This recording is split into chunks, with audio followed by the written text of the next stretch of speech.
যেন তুমি উপস্থাপিকার চেয়ারে আছো একেবারেই। এবার শাকিব খানকে কি প্রশ্ন করবে? সাকিব বুবলি জুটির গানগুলো তার ভীষণ পছন্দের আছে না, সে কিন্তু শুটিং এর বাইরে প্রচুর সিনেমা দেখে, প্রচুর সিনেমার গান দেখে।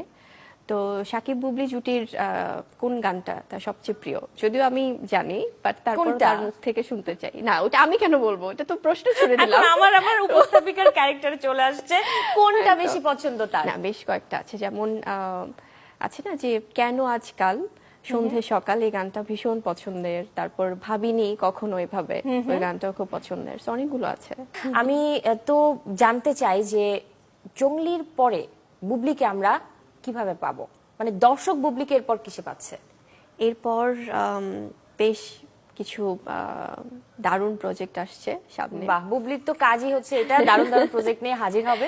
খুবই মানে আছে না যে আমি তো যেহেতু সেভেন, আমার মানে ইয়ারলি আমি যদি একটা দুটো কাজও করি সিনেমার রিলেটেড, আমি চাই যে একটু কোয়ালিটিটা মেনটেন করতে, গল্পটা যেন সুন্দর হয় ডিরেক্টর বা কোয়ার্টিস্টের জায়গা থেকে।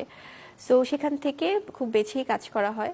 সো খুব তাড়াহুড়ো নেই, বাট দারুণ কিছু প্রজেক্ট আসছে আমার প্রিয় দর্শকদের জন্য। ভালোবাসার মানুষ তুমি এমনই একজন, মিশে গেছে যারি সাথে